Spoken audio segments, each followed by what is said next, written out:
안녕하세요.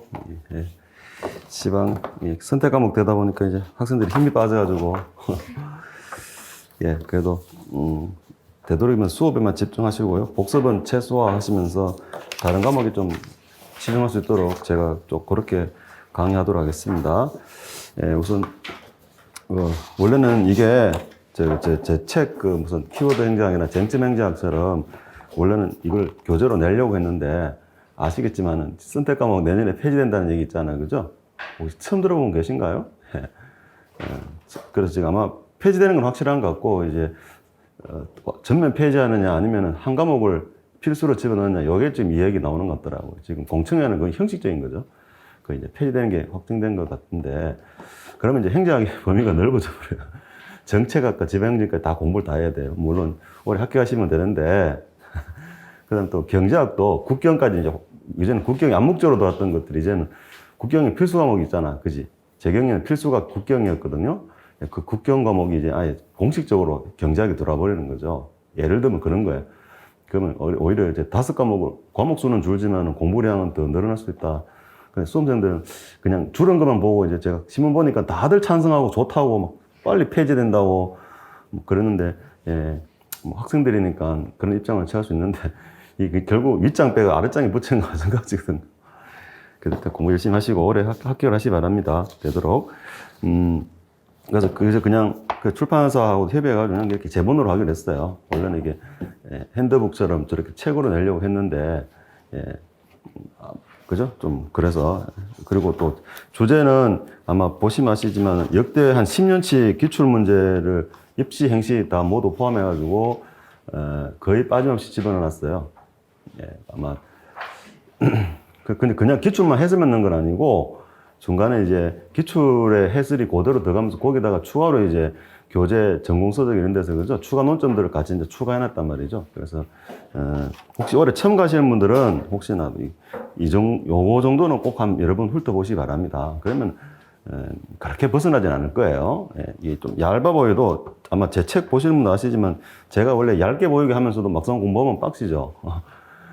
그래서 그래도 뭐 그렇게 양이 생각보다 많지는 않으니까 꾸준히 따라오시면 되겠습니다. 그래서 제가 주요 논점들 이렇게 또 솔직히 제가 또 후발주자다 보니까 다른 선생님 수험서도 다 한번 구매해가지고 다 찾아봤어요. 확인해봤어요. 제가 일단 지방행정 하시는 선생님 자료는 제가 하다못해 헌책방을 뒤져서도 다 보고서 이제 좀 빠진 논점 없는가 이런 것들까지 다 추가를 해가지고 할 테니까 아마 되도록 그래서 제 수업을 들으면 해가지고 그죠? 혹시라도 빠진 부분 그런 것들은 제가 최대한 메꿔주도록 하겠습니다. 예, 그래서 그 자료는 일단 여기 나온 거는 좀 어느 정도 주요 주제를 또 제가 밑줄까지 쳐놨으니까 한번 잘 훑어보시면 되겠고, 자, 그래서 이건 기존의 기본 어떻게 보면 기본 수업 비슷한 거예요. 그 다음에 이제 조금씩 나갈 자료들이 아마 여러분이 아시겠지만 작년에 이 지방자치법이 통과가 됐죠. 그래서 이제 제가 보기에는 이 입시는 모르겠는데 행시에서는 이 지방자치법이 개정된 내용하고 그다음에 아마 아시겠지만 개정되었지만 아직까지 보완적 면이 있겠죠. 그럼 그런 면에 대한 논의들이 좀 추가적으로 필요하단 말이에요. 그래서 그런 논의들을 중심으로 해서 제가 매일매일 논문이 나갈 텐데 논문이 제가 아주 긴 논문 같은 건 아니고 대부분 다 이렇게 좀 간단하게 이렇게 서술된 논문들이 제가 나갈 거다. 그래서 여러분이 읽기도 편하고 자료 부담도 좀 적게 들려고 제가 고르고 해가지고 곧 나간 자료들이니까 하나씩 보도록 하겠습니다. 우선은 이제 첫 시간에는 지방자치법이 어떻게 바뀌었는가 그거부터 좀 훑어보고 나서 그죠? 예, 그다음에 또 논문 하나가 이제 박기광 교수님이라고 이제 어떤 지방자치법의 어떤 보완이 어떤 의미에서 보완이 돼야 되는가 요거까지 같이 좀 읽어두셔야지 올해 시험에 대비할 수 있지 않을까 싶어요. 그래서 좀 논점 중심으로 보도록 하겠다. 그래도 좀 혹시라도 지방정 처음 하시는 분도 있고 또 이제 인강으로 온라인으로 들으시는 분들도 있어서 예, 되도록 조금은 좀 친절하게 설명하는 방식으로 해서 하도록 하겠습니다. 먼저 한 장짜리 잠깐 보세요. 지방자치법 어떻게 개정됐는가 한번 좀 훑어보자는 거죠. 참고해가지고 지방자치법 전부 개정 주요 내용이라는 거 한 장짜리가 있는데 자, 요거는 행정안전부에서 나온 공식적 보도 자료거든요. 그래서 가장 정확한 자료가 되겠습니다. 그래서 그럼 요걸 한번 조금 훑어보고 그 다음에 박기광 교수님의 지방자치법 개정의 평가와 보완 요거 한번 훑어보고 나서 이제 진도가 나가면 되겠다. 요거 좀 첫 시간에 조금 중요한 겁니다. 왜냐하면 여기서 분명히 한 문제는 반드시 나오거든요. 지방자치법이 어떻게 개정됐는가 이 논의를 봐야 되기 때문에. 자, 첫 번째 보세요. 목적 규정이 나오는데 정례 목적 규정에는 주민 참여에 관한 규정이 없었다라고 되어 있어요. 그런데 이제 주민의 지방자치 행정에 참여에 관한 규정을 추가했다. 자, 그래서 주민 참여라는 주제가 새롭게 추가됐다는 거죠. 여러분 요 하나 꼭 가져가시 바랍니다. 논점으로. 최근에 또 주민 참여 제도라는 것이 최근에 또 대학문화사에서도 몇 번 빈출하게 나오고 있단 말이에요. 그래서 현재 우리나라의 주민 참여 제도가 어떤 제도가 있는가, 그리고 그 제도의 문제점 무엇인가, 이런 논의들, 그죠?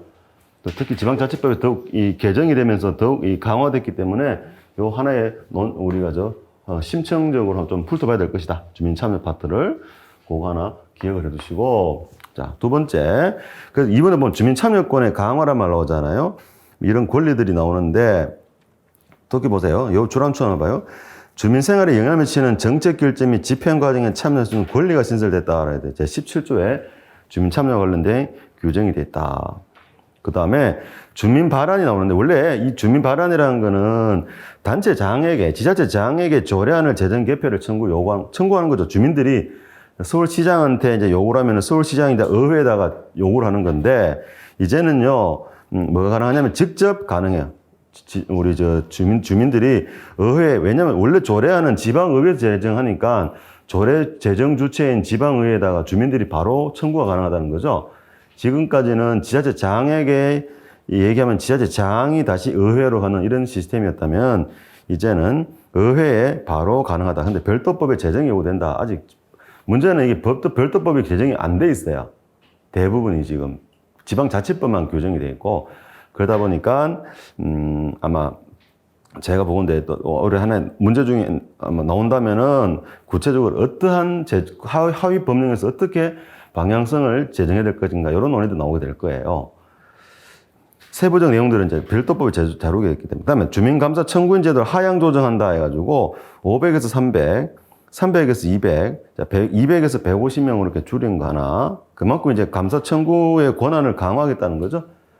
청구인 수가 하향 조정되기 때문에 훨씬 적은 수로도 감사 청구가 가능한 거죠.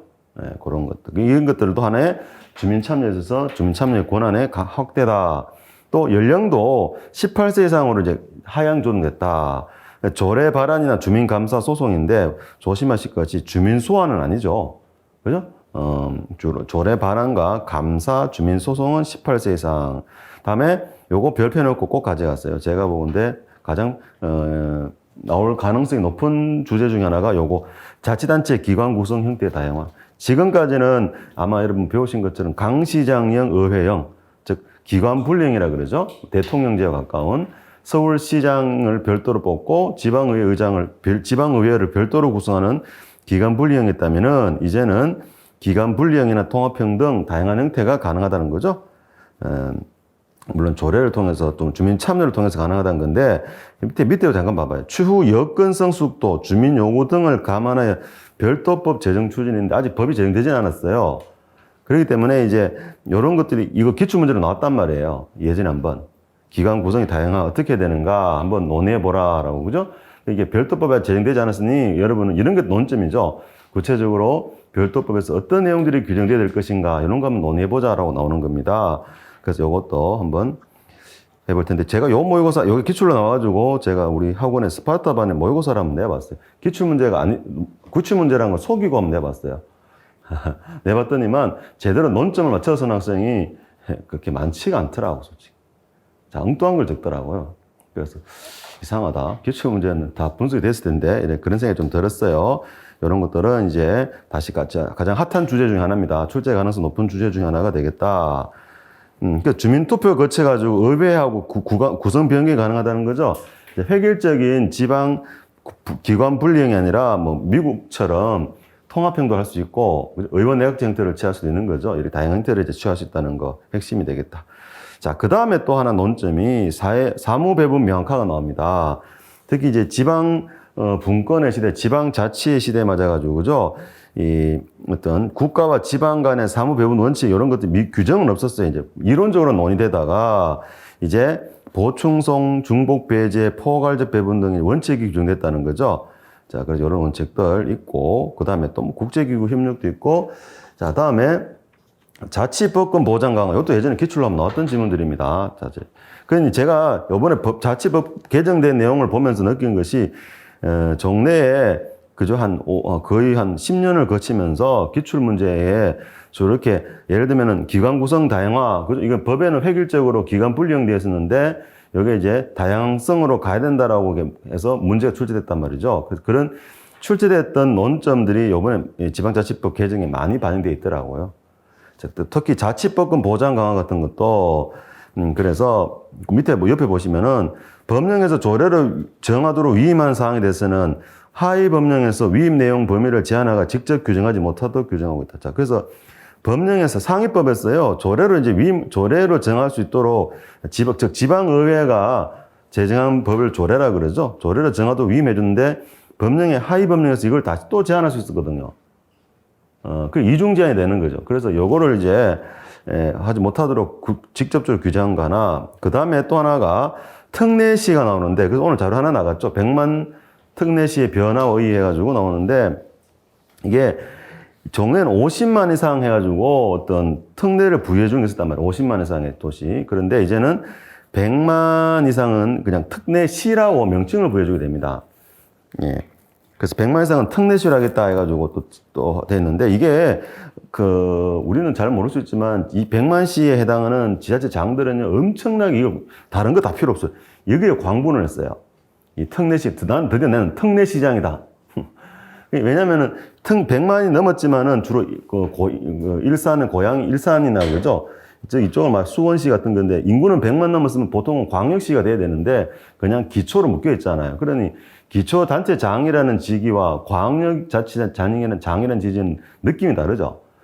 몸무게가 다르잖아, 그지? 광역쯤 돼야지 그래도 차다 못해 무슨 대선 후보 끝으로도 간단 말이에요. 이게 명함 내밀 수 있는 건데 기초가 대선한다 이게 안 되잖아, 그지? 그러다가 드디어 100만이 되면서 이 특례시장들이 다 읽어보면 알겠죠. 총 4개 정도가 특례시에 해당하는데 엄청나게 이 시장분들이 이제 뭐 눈물 흘렸다는 그런 얘기가 뒷소문이 있을 정도로 이게 현실적으로는 이게 제일 중요하다고 얘기해요. 특례시. 학문적으로는 그렇게까지 중요하진 않지만 그래서 특례시가 특별시라 하지 않고 광역시도 아닌 특례시라고 한다. 하지만 여전히 기초는 기초예요. 그 다음에 또 하나 중요한 거 별표해 놓으세요. 지방의회 인사권 독립이 또 이게 가장 핵심적인 주제 중에 하나입니다. 자, 그러니 지금까지 했던 것 중에 자치단체 기관 구성 형태 다양화가 핵심적 주요 주제고, 사무배분 명확화 하나, 자치법권 보장 강화 하나, 그 다음에 지방의회 인사권 독립. 자, 아마 제가 보건데 올해 분명히 지방의회 문제 중에서 한 문제 나올 것 같아요.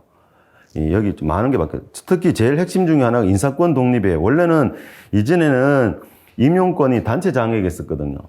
그러다 보니 무슨 문제가 있었냐면은 즉 지방의회의 그 행정요원들 있잖아요. 그죠? 이 사람들이 다 시청이나 구청 또는 군청의 직원들이 그냥 파견 형식으로 가 있었던 거지.